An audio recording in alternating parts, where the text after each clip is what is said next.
beserta teman-teman saya dari Biro Bebras dan para guru. Mohon berdiri sebentar. Terima kasih. Jadi sebelum menjawab itu, begini. Tadi apa? Pengajar era digital. Pengajar era digital itu pertama harus tidak gaptek. Tapi karena Indonesia ini tidak semuanya tersentuh digital, yang lebih penting adalah bahwa dia harus punya pemikiran yang maju, sehingga kalau dia pindah ke suatu environment di mana ada digital, maka dia akan bisa. Mungkin teman-teman di sini semua tahu bahwa zaman sekarang ini sebetulnya kita hidup di dua dunia kan Pak. Separuh di dunia digital, separuh di dunia real. Orang mau beli pulsa yang barangnya nggak ada, sampai nipu-nipu gitu kan. Nah, nggak ada lagi itu. Ya.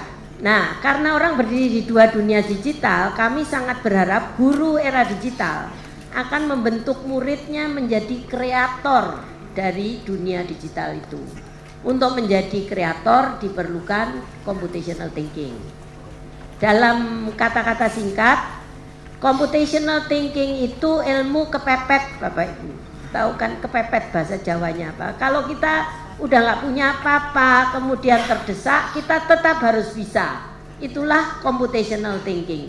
Jadi problem solving dengan resources yang terbatas, kemudian menghasilkan sesuatu solusi yang efisien dan optimal.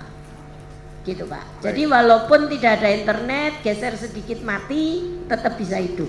Nah, itu computational thinking. Jadi melawan keterbatasan. Yes. Gitu ya. Karena spiritnya problem solving itu kan kita tidak punya seluruh cara yang ingin kita atau solusi yang kita butuhkan. Tapi gimana caranya dengan environment yang ada kita bisa keluar dengan solusi atas problem yang kita temukan gitu ya.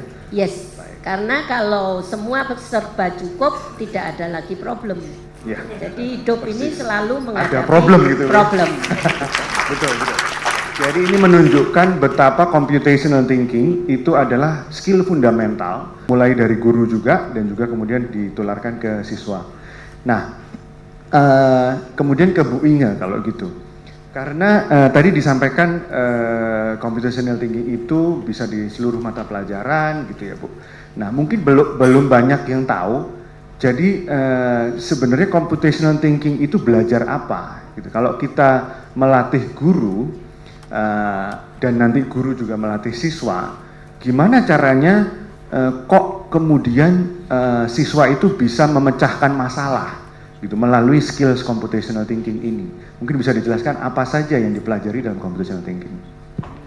Baik, terima kasih. Jadi mengajari anak untuk berpikir itu bukan seperti ahli filsafat diajar berpikir, Pak.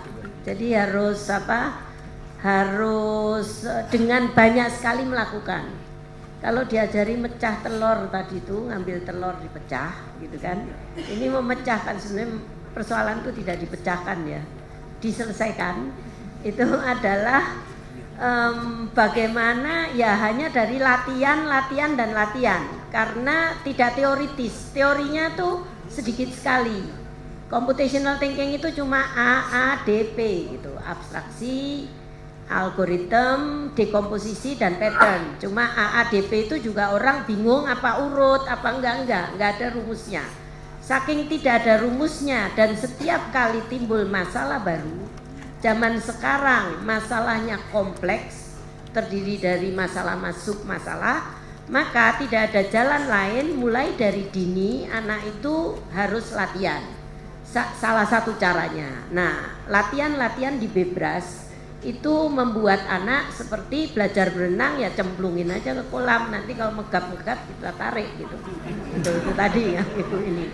Jadi naik sepeda gitu, nggak bisa sigma fx sama dengan 0, gaya y sama dengan 0, inersia 0, kasih sepeda dia jatuh kan.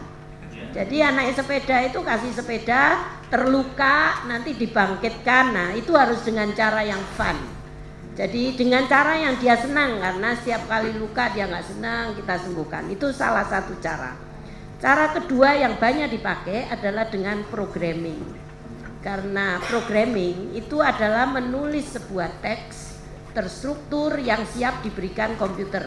Tapi satu catatan penting, computational thinking itu memang arahnya menuju solusi yang nantinya diprogram, membuat robot. Tapi bukan berarti semua soal harus diselesaikan dengan digital. Untuk kehidupan sehari-hari, misalnya untuk solving, cari jalan terpendek gitu. Nanti kita harus, kalau pendek kan ya mikir sendiri, kalau udah ruwet tanya ke Google gitu kan Pak. Kalau dikit-dikit nanya ke Google, nanti Google juga kadang-kadang I give up kan Pak. Begitu. Oh, aku sering itu. Kalau udah jalan gang yang sempit-sempit gitu, yang sudah tidak dikenali, nah itulah life skill dan berpikir yang harus ditumbuhkan. Jadi dan computational thinking ini akan mempengaruhi bagaimana platform berpikir untuk menciptakan solusi digital untuk semua domain. Contohnya sekarang kan fintech itu kan harus separuh digital, separuh uang bahkan ya.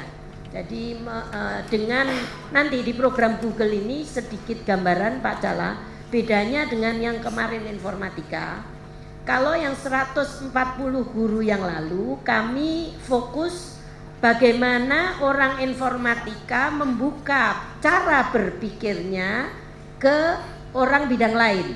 Kalau yang tema Google ini, sebagian besar Pak, karena kekurangan guru informatika, adalah bagaimana orang bukan informatika nanti suatu hari bisa memberi solusi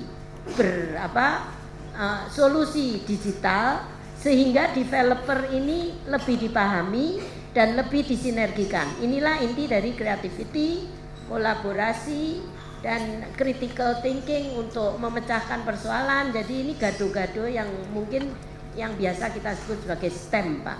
Untuk itu terus terang kami perlu ruang untuk bisa bergerak, karena kalau kami diginiin kan nggak bisa bergerak Pak.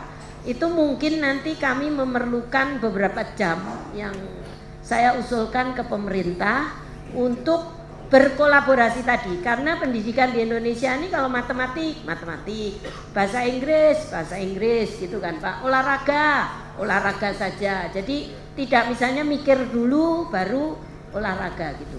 Jadi kami berharap Pak dari pemerintah akan menyediakan ruang. Dan sementara belum formal, lewat program-program sukarela semacam ini, dimulai dengan gerakan volunteer dan sukarela, saya harap ruang itu akan tercapai secara natural.